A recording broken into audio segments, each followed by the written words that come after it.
Okay, let's see, moving on towards Orby versus CT for our round 2 of day 5. Game 1 first half. Let's see Tien coming out with Dream Witch once again, but it seems like this is... I mean, Hospital isn't too bad for a Dream Witch when it comes to map control, but when it comes to chasing after survivors, it may be a little bit more harder. Then here as we do see as well, it's going to be an Embalmer that has brought...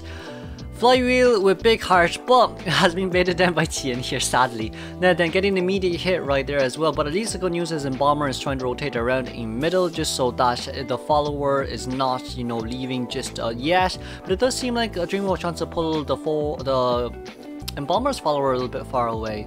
I'm gonna commentate a little bit more chill. I don't want to be rapping 24/7. Sees where the Embalmer is. You see the Embalmer is just going to get sandwich right here though, so it's going to be an immediate down. Does not seem like Embalmer wanted to put that pallet to get a, you know, pallet stun on his own leech.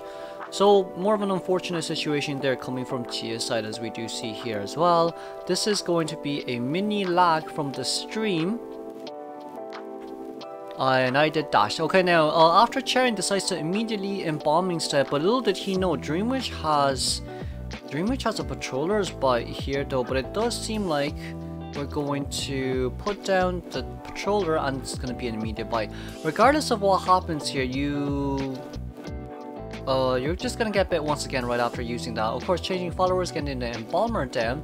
Dream Witch catching the Embalmer once again, most likely will be dropping him down now. There's no basement here, so it'll just be at the side entrance of L'Hopital. Then carrying the Embalmer immediately here, as we do see as well. Most likely this follower will be thrown on towards that cipher, yeah, just so we can lock the cipher there. 3 ciphers has been done because of Embalmer. Still seems like a guaranteed tie though, even with the fact that Embalmer didn't really kite that long.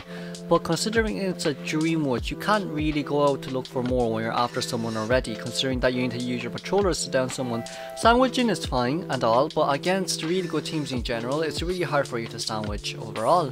Now then here we do see as well the mercenary deciding to come in from the side entrance, wanting to rescue. No, we're gonna sell, we're not even gonna rescue. Every survivor here is going at full health, one cipher at 32%, the mercenary here wanting to be the hero, but of course the acrobat who's in middle right now. It does seem like Tien realizes this as well, because Exhibitionist has just procced that there's 2 survivors nearby.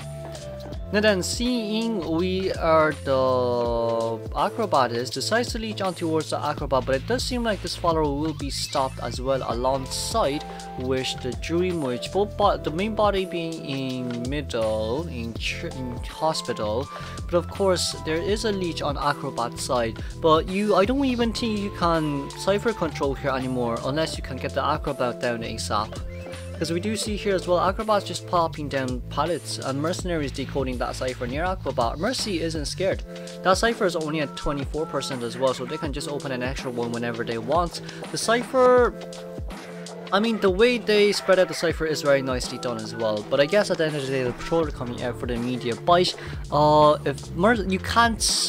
You can't elbow pad a patroller's bite. That's a whole different thing. It just get cancelled. It's very similar to forward's ball. You can't really cancel the animation of the patroller's bite. Now then, it does seem like we're gonna have the second patroller coming in right here. Still has 3 elbow pads on his hands. But so then, like, the good news really is the most he can do here is to make distance. But of course, changing immediately right there, you still do have an elbow pad, but will be immediately down right here. That 15 seconds mini tie time probably will help the most. But knowing that Acrobat is in middle between that middle cipher in hospital is not gonna be too good for the survivors here. So Acrobat still does has his leech on him. So here's we do see as well, Acrobat misses the blink right there from Tien's side. A little bit more unfortunate than I thought it would be, but very nicely timed by the Acrobat. Now then, C decides to put the follower in middle and wanting to chair the Mercy right now. Starts to deleaching as well from Acrobat side. Anti-current cipher currently 58%, and this is currently a 2 elbow pad. Oh, this is a 2 elbow pad Dream Witch. This is a 2 elbow pad Mercenary. Why did I call Mercenary Dream Witch, my lord? But deciding to lock this cipher right here, as we do see as well. Changing from patroller to blink right there wasn't too bad, but needs to be very careful here with the rescue, because you can rescue, there's no tide, but the problem is Acrobat with a slow ball, you're just gonna get immediately downed. What Jian can do here is to bring the survivor closely towards that cipher where anti-current was, but it doesn't seem like that'll be happening anytime soon. Because the mercenary elbow padding in change follower probably won't be happening anytime soon, but we'll get an immediate hit right there. It's going to be a double down situation for the Merc and the Acrobat right now, but at least the Cypher machine seems like it's just about to be primed. Mercy, who originally had 2 elbow pads remaining with 1 right now, it suits Dreamwitch a little bit more considering the fact that after really Mercy gets down, 93, 95, 96... Is there... No, there's no follower near gate still. No, there is a follower near gate, but it is the mercenaries follower right here, as we do see as well.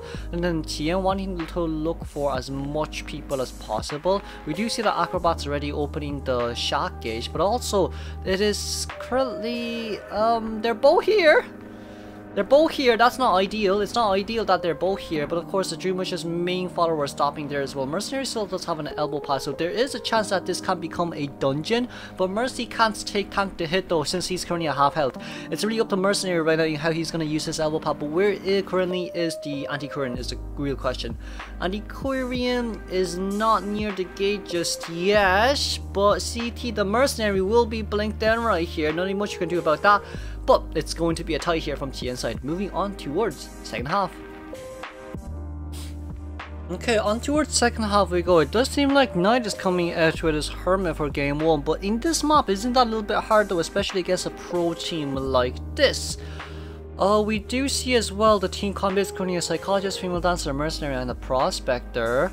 So there is a huge chance, well not a chance, but like there is a huge opportunity here for the survivors to play support as much as possible.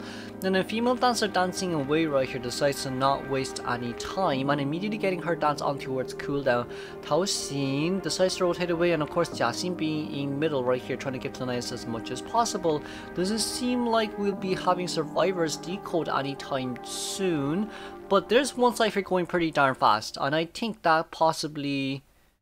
I think that is the Psychologist cipher right now. But the Female Dancer staying middle here though decides to get rid of the music box first before looking for the Female Dancer. For Hermit right here, it's not that great for him. We also did see that the Prospector has changed from red to blue, so that's not too bad is what I would say. But of course Female Dancer is starting to decode the cipher, is still on red as well, so basically what's going to happen here is I guess we're going to see a Mercenary first chase, failed Miracle Orb, and of course elbow padding away to prevent that hit. Should be able to rotate towards this pallet right here though. Putting in the pallet immediately, it does seem like Mercenary has a huge window here to contain. It's more of a sad point for Hermit that he doesn't really have, he can't really get any tempo on the survivors at all. Lands that orb there though.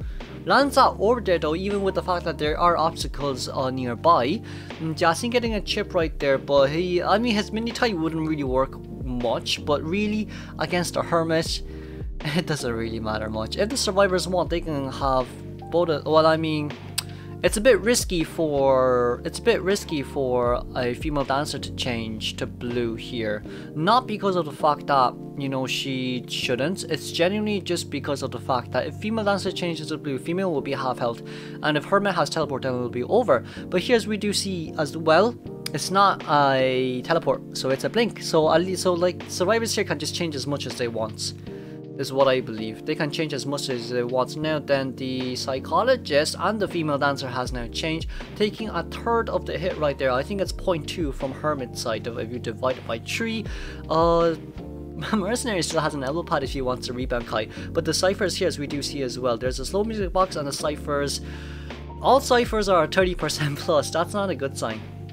That's not a good sign. And of course the Mercenary rotating out from hospital, it does seem like Hermit sees where he is as well, but he needs to land this Miracle Orb as well. In these high places it's going to be really hard for you to do so, and of course that metal locker blocked the Miracle Orbs away.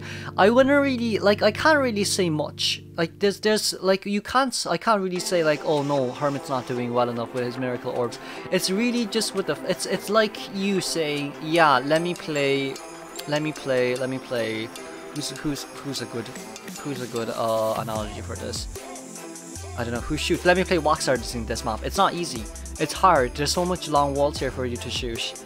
So yeah, then getting the mercenary there. Mercy with no items, but it's a female dancer. No, not a female dancer, but it's a psychologist. Full health, 1.25 health. Wow, and we see the ciphers are primed. Ah, this is cruel. The cruelty in my heart. Even if they force the rescue right here, I don't think it's gonna matter much though. Gets the hit on the psychologist right there, and the pallet stun of course. Does seem like the cipher machines will be primed very soon. There's only one cipher machine left. If they want, they can just pop. They can just pop and allow Mercy to tank 2 hits. That's what I'm gonna say. If they want, they can just pop and let Mercy to tank 2 hits because there's only 3 survivors on no, there's 2 survivors on red. My bad, I'm colorblind now, lol. Now then, seeing where the mercenary is, misses that one there though, sadly. And of course, mercenary can just jump in. I say you can just jump into basement. If that's not what you need, but getting the missed blink right there, that is not good at all. If mercenary can, listen to me. Listen, okay, thank God. He didn't even get the hit there. I thought it hit it.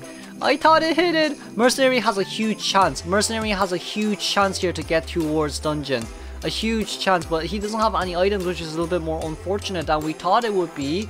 Oh Lord, if there was more survivors, if all 3 other survivors were at red, it would have been better. But here, as we do see as well, it most likely will become an immediate down. There's no way Mercy can do much here with nothing on his hands. But let's congratulate the 3-man escape for RB. Moving on towards game 2.